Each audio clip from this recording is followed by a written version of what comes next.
Bonjour, bienvenue. Aujourd'hui, nous allons continuer notre série sur le droit administratif. Dans une précédente vidéo, nous avions défini l'administration au sens matériel et au sens des institutions publiques comme étant respectivement une activité d'administrer et le fait de pourvoir à la satisfaction de l'intérêt général par la mise en œuvre de prérogatives de puissance publique. Donc, ces prérogatives sont à la disposition des personnes morales de droit public. Cela signifie que ces personnes ont la possibilité d'agir par voie d'autorité, ce que n'ont pas les personnes privées, sauf les très rares cas où elles sont étroitement associées à l'administration. Donc, pour éviter les confusions, nous allons apporter quelques petites précisions terminologiques. Donc, les personnes morales de droit public et les personnes publiques, en fait, sont des expressions synonymes. On a les personnes privées qui se subdivisent en personnes physiques, c'est-à-dire les individus, et en personnes morales de droit privé, c'est-à-dire les sociétés, les associations, etc. Les personnes publiques, donc, il n'y a que des personnes publiques ou des personnes morales de droit public. Ensuite, personne publique et autorité administrative sont deux notions différentes. Donc, l'autorité administrative, c'est un organe d'une personne publique chargée d'agir en son nom. Les autorités administratives sont toujours des personnes publiques. On a, par exemple, les autorités administratives individuelles, telles que le président de la République, le premier ministre, un préfet, un recteur, le maire qui agit le plus souvent au nom de la commune, le président du conseil général, etc.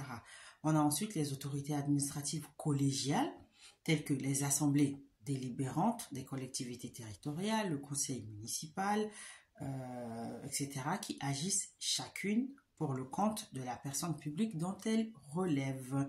Donc, on peut y inclure les assemblées délibérantes des établissements publics appelés généralement conseils d'administration. Ensuite, on a les autorités administratives collégiales qui agissent au nom de l'État et qui sont les autorités administratives indépendantes. On a en exemple, par exemple, l'ARCOM, c'est-à-dire l'autorité de régulation de la communication audiovisuelle et numérique, qui est née de la fusion entre le Conseil supérieur de l'audiovisuel et l'ADOPI. On a aussi la CNIL, etc. Donc, on a par exemple l'expression personne publique qui est différente d'un service administratif. Donc, il faut savoir qu'au sein de chaque personne publique, il y a différents services administratifs qui comprennent en fait des personnels affectés à une ou plusieurs tâches déterminées. Donc, ces services agissent pour le compte de la personne publique dont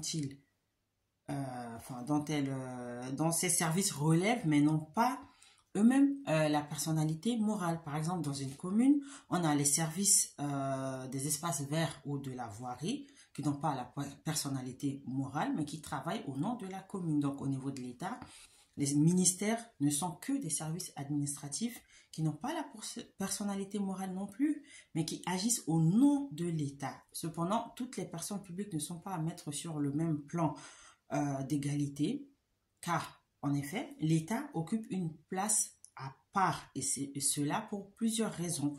L'État a un rôle politique et juridique éminent, dans le sens où il assure la personnification de la nation, et en ce qui concerne son rôle juridique, c'est l'État qui est le créateur de droits en même temps qu'il est lui-même soumis aux droits qu'il a créés. Donc, si une commune ou une région a telle ou telle compétence, c'est parce que la loi l'a prévu. Or, la loi, c'est une création de l'État par l'intermédiaire de l'un de ses organes, à savoir le Parlement. Donc, dans ses rapports avec les autres personnes publiques, l'État exerce trois fonctions. Premièrement, la fonction législative. C'est l'État qui élabore les lois qui sont, donc dans la théorie générale française du droit public, l'expression de la volonté générale. Donc l'État est le seul à pouvoir le faire. Les autres personnes publiques, à savoir les collectivités territoriales ou les établissements publics, ne peuvent pas faire de loi. Deuxièmement, on a la fonction juridictionnelle. Donc, cela signifie que par l'intermédiaire des tribunaux qui agissent au nom de l'État, ce dernier tranchera les litiges survenus entre les particuliers et infligera une sanction pénale à ceux qui ont enfreint la loi pénale. Et enfin, on a la fonction administrative. Donc, l'État assure la satisfaction de l'intérêt général dans le cadre de la loi. Alors, il y a une petite précision. Faut juste savoir que l'État a le monopole des deux premières fonctions, à savoir la fonction législative et la fonction juridictionnelle, mais il partage la troisième fonction avec les autres personnes qui, elles, n'exercent que la fonction administrative. Voilà, c'était tout pour aujourd'hui, pour ces petites précisions terminologiques qui sont très importantes pour la suite des cours et pour la compréhension justement du droit administratif. Donc, si vous avez des questions, n'hésitez pas à nous contacter ou à faire un tour sur notre site. À bientôt.